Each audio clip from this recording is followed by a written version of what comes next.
जिंदा रहने के मौसम बहुत है मगर जान देने की रुत रोज आती नहीं। हुस्न और इश्क दोनों को रुस्वा करे, ओ जवानी जो खून में नहाती नहीं। आज धरती बनी है दुल्हन साथियों, अब तुम्हारे हवाले वतन साथियों, अब तुम्हारे हवाले वतन साथियों। वंदे मातरम, जय हिंद। आज का ये वीडियो है क्लास 11th के लिए, है ना।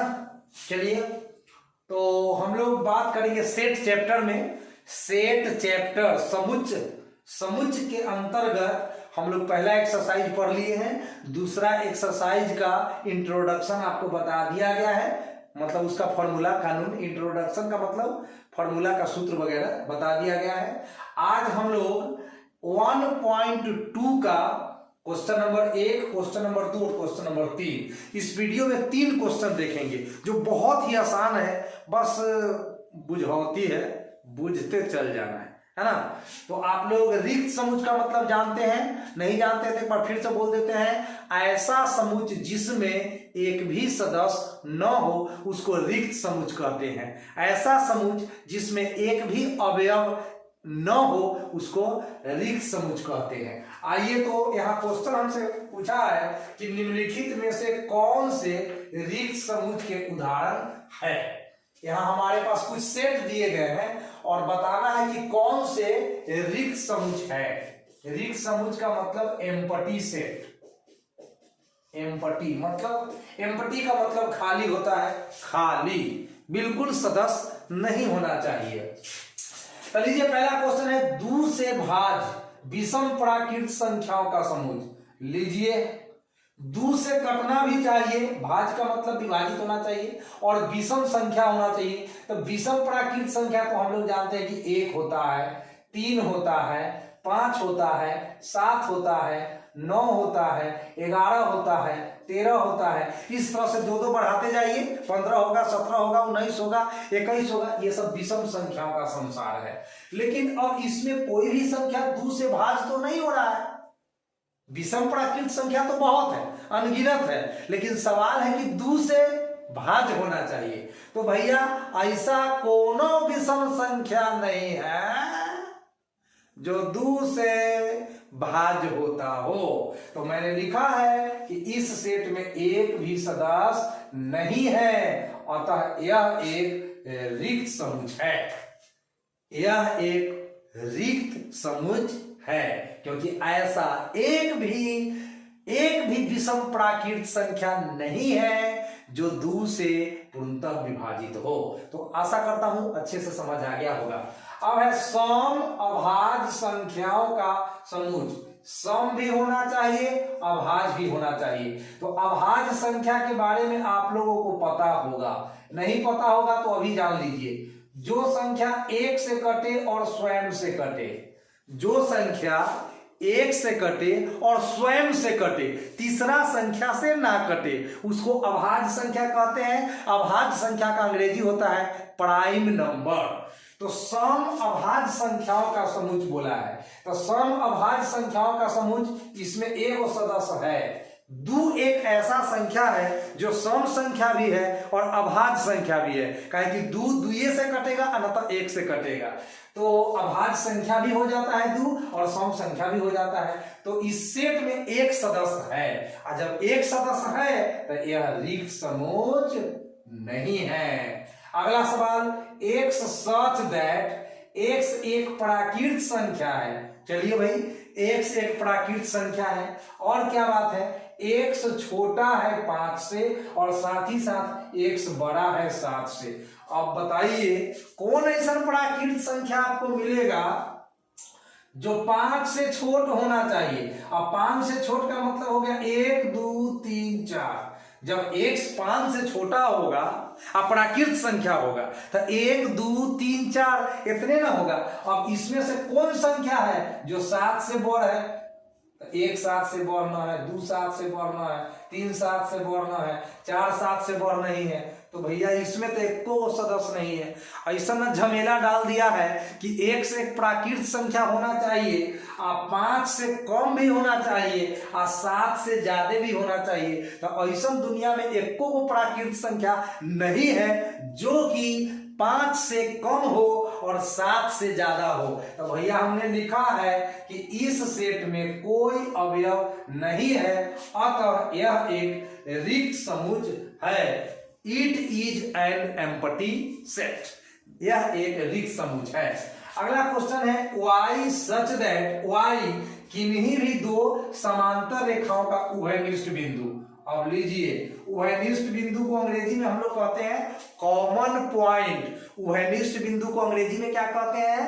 कॉमन पॉइंट कहते हैं। जी हाँ, कॉमन पॉइंट। अब देख लीजिए ये फिगर, पैरेलल लाइंस का फिगर है। आप लोग पढ़े हैं कि दो रेखाएं जो परस्पर कभी प्रतिच्छेद न करे, कितना भी दूरी तक उसको बढ़ाया जाए लेकिन कभी प्रतिच्छेद न करे, तो उसको समांतर रेखाएं कहा जाता है।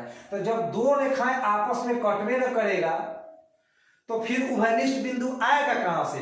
उभयनिष्ठ बिंदु होता है प्रतिच्छेदी रेखाओं में। उभयनिष्ठ बिंदु कहां होता है? इंटरसेक्टिंग लाइंस में, प्रतिच्छेदी रेखाओं में आपका होता है उभयनिष्ठ बिंदु। और उभयनिष्ठ बिंदु समांतर रेखाओं में होने का सवाल ही पैदा नहीं होता है। तो मैंने लिख दिया है इस सेट में एक भी अवयव नहीं है, अतः यह एक भैया रिक्त समुच्चय है। तो अगला क्वेश्चन में आते हैं। अब क्वेश्चन नंबर 1 उम्मीद करता हूं कि आप अच्छे से समझ गए होंगे। समझने का प्रयास कीजिएगा तो जरूर समझ जाइएगा, क्योंकि हम एकदम आसान से आसान लैंग्वेज का प्रयोग करते हैं। अगर इसको भी नहीं धरिएगा तो कौन लैंग्वेज धरिएगा ये तो भगवान जाने। इसीलिए बिल्कुल इजी लैंग्वेज का इस्तेमाल करते हैं सही का आंसर आपके लिए। आप कोशिश कीजिए, थोड़ा सा अपने दिमाग पर भी प्रेशर लीजिए महाराज, उसके बाद देखिए क्या होता है ना, एकदम मजा आ जाएगा। क्वेश्चन नंबर 2, निम्नलिखित समुच्चयों में से कौन परिमित और कौन अपरिमित है? तो परिमित का मतलब फाइनाइट सेट, बता सकते हैं जिस सेट में कि कितना एलिमेंट होगा, गिनती किया जा सकता है, बताया जा सकता है, तो वो तो फाइनाइट सेट हो जाएगा। और अपरिमित मतलब उसमें इतना ज्यादा एलिमेंट हो जाए कि हम काउंट नहीं कर सकते, हम उसकी गिनती तक नहीं कर सकते, हम नहीं बता सकते कि हाउ मेनी एलिमेंट्स इसमें एग्जिस्ट कर रहा है, तो फिर वो अपरिमित समुच्चय हो जाएगा। जौना समुच्चय में अवयवों को गिन कर बता सकते हैं कि कितना है सदस्य, तो उपरिमित। और जौना समुच्चय में ये बात न बता सकते हैं कि कितना सदस्य है, तो अपरिमित, फाइनाइट और इनफाइनाइट। यही सेट के बारे में चर्चा करते हैं। चलिए, वर्ष के महीनों का समुच्चय। अब सब आदमी जानते हैं कि जनवरी से लेकर दिसंबर तक 12 को महीना होता है, ठीक ना? जनवरी, फरवरी, मार्च, अप्रैल डॉट डॉट दिसंबर तक। तो सभी संसार के सभी व्यक्तियों को पता है कि साल में 12 महीने होते हैं। हर कोई गिन सकता है जनवरी से दिसंबर तक, तो फिर गिन कर बता सकते हैं कि इसमें 12 को सदस्य होगा। इसका मतलब है कि वर्ष के महीनों का जो संग्रह है वह तो फिर आपका फाइनाइट सेट है भैया जी, परिमित समुच्चय है। अगला क्वेश्चन है 1, 2, 3, डॉट डॉट डॉट और डॉट डॉट डॉट, है ना? मतलब 1 से स्टार्ट होकर कहां तक गया ये कुछ पता ही नहीं है। तो पता ही नहीं है, इसका मतलब है कि इसमें 4 भी होगा, 5 भी होगा, 6 भी होगा, 7 भी होगा, 8 भी होगा, अब 9 भी होगा, अब 10 भी होगा। महाराज इस तरह से हर संख्या के आगे कोई ना कोई संख्या तो है ही है, तो फिर इसमें हम बता नहीं सकते हैं कि कितना एलिमेंट होगा। तो अब तो ये हो गया अपरिमित समुच्चय, इनफाइनाइट सेट। अगला है 3 नंबर, 1, 2, 3, डॉट डॉट 99, 100। अब देखिए 1 से स्टार्ट किया लेकिन 100 पर इसने बंद कर दिया। 1 से स्टार्ट हो गया और 100 पे जाकर वह एंड कर गया। इसका मतलब 1 से लेकर 100 तक जितना संख्या है वह इस सेट का एलिमेंट है, अवयव है, सदस्य है, बिंदु है। तो फिर हम कहेंगे क्या कि यह एक फाइनाइट सेट है, क्योंकि इसमें गिनती करके बताया जा सकता है कि कितने एलिमेंट है। इसमें 100 सदस्य है। 100 से बड़े धन पूर्णांकों का समूह। और 100 से बड़ा, तो 100 से बड़ा 101, 102, 103, 104, 105, 106, 107, 108। महाराज गिनते गिनते मर जाइएगा लेकिन पूरा संख्या खत्म नहीं होगा। इसका मतलब हो गया कि यह अपरिमित समूह है। अब 99 से छोटे अभाज्य पूर्णांकों का समूह। अब 99 से छोट अभाज्य संख्या के बारे में अभी भी बताए हैं, जो 1 से कटे या स्वयं से कटे। तो 97 घटते आइएगा 5, 3, 2, तो इसको हम लिख सकते हैं, टोटल का टोटल एलिमेंट लिख सकते हैं। जो 99 से छोटा हो और अभाज्य संख्या हो उसको हम लिख सकते हैं कि कितना सदस्य है, उसको लिख सकते हैं, गिन कर बता सकते हैं। तो फिलहाल ये हमारा हो गया परिमित समूह। अब क्वेश्चन नंबर 3 में स्वागत है आप लोगों का। निम्नलिखित में कौन, वही वाला बात, परिमित और कौन अपरिमित। फिर से वही क्वेश्चन, फिर से वही सवाल, कौन फाइनाइट सेट है और कौन इनफाइनाइट सेट है। तो बस वही बात, जिसमें सदस्यों को हम गिन सकते हैं, बता सकते हैं कि कितना एलिमेंट होगा, गिनती किया जा सकता है। गिनती किया जा सकता है तो फाइनाइट, और गिनती नहीं किया जा सकता है तो इनफाइनाइट। इससे ज्यादा बात याद नहीं रखिएगा। अब पता है एक्स अक्ष के समांतर रेखाओं का समूह। आइए इधर देखिए, ये है आपका वाई अक्ष, एक्स अक्ष, ये एक्स अक्ष है ना, ये वाई अक्ष है। और एक्स अक्ष के समांतर कितना रेखा खींच सकते हैं? सोचिए कितना रेखा खींच सकते हैं, कितना खींच सकते हैं? बहुत खींच सकते हैं। खींचते खींचते खुद खींच आ जाइएगा, लेकिन पूरा रेखा नहीं खींच पाइएगा। बहुत सा रेखा खींचा सकता है। तो एक अक्ष के समांतर रेखाओं का समूह महाराज क्या है? इनफाइनाइट सेट, अपरिमित समूह। Okay, that's good. अंग्रेजी वर्णमाला के अक्षरों का समूह। और अंग्रेजी वर्णमाला में दुनिया संसार सब जानती है, A B C D E F G H वगैरह वगैरह वगैरह वगैरह Z। मजा आया कि नहीं? मजा तो आवे करता है। अंग्रेजी वर्णमाला के अक्षरों का समूह, तो अंग्रेजी वर्णमाला में ए से लेकर जेड तक टोटल 26 गो लेटर होता है। इसको सब गिन सकता है। ये है परिमित समूह। अब है उन संख्याओं का समूह जो 5 के गुणज हो। 5 के गुणज का मतलब हो गया 5 के पहाड़ा में आने वाला, 5 के टेबुल में आने वाला, या 5 से कटने वाला संख्या। 5 से कटने वाला कौन कौन संख्या बोलिए? 5 है, 10 है, 15 है, 20 है, 25 है, 30 है, 35 है, 40 है, 45 है, 50 है, 55 है, 60 है, 65 है, 70 है, 75 है, 80 है। महाराज 5 बढ़ते चल जाइए, लेकिन संख्या कभी भी खत्म होने वाला नहीं है। इसीलिए उन संख्याओं का समूह जो 5 के गुणज है, ये तो है आपका अपरिमित समूह, इनफाइनाइट सेट। अब है पृथ्वी पर रहने वाले जानवरों का समूह। तो पृथ्वी पर जितने भी जानवर है उसको आराम से गिन सकते हैं हम, है ना। हालांकि यह संख्या बहुत बड़ा होगा, है ना, पृथ्वी पर की बात है, पूरे पृथ्वी पर बहुत सा जानवर होगा, लेकिन गिनती किया जा सकता है। जनसंख्या को हम लोग गिनती कर लेते हैं, तो जानवर को काहे नहीं गिनती करेंगे।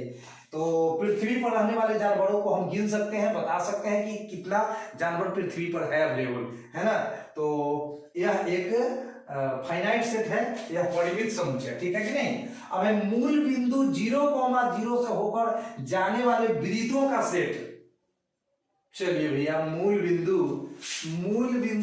आ जाइए, इधर आ जाइए। ये मूल बिंदु हो गया, यहां से वृत्त जाना चाहिए, है ना। ये हो गया, 2 हो गया, 3 हो गया, 4 हो गया, 5 हो गया। तो यहां तो बहुत सा वृत्त खींचा जा सकता है, इनफाइनाइट। तो फिर ये क्या हो गया? अपरिमित समूह हो गया। तो उम्मीद करता हूं कि आपको ये तीनों प्रश्न बहुत अच्छे से समझ में आया होगा। अगर कोई दिक्कत हुआ होगा तो कमेंट बॉक्स में जाकर लिखिए, और चैनल को सब्सक्राइब कर लीजिए, तब वीडियो देखिए, है ना। सर जी पर भी थोड़ा सा ध्यान देना है और अपने दोस्तों तक पहुंचाइए। उम्मीद नहीं, पूरा विश्वास के साथ कहता हूं कि मैं सिखाऊंगा आपको मैथमेटिक्स, और आसान से आसान तरीका लाऊंगा आपके लिए। तो मिलते हैं नेक्स्ट वीडियो में, तब तक पढ़ते रहिए, हंसते रहिए और स्वास्थ्य का ख्याल रखिए।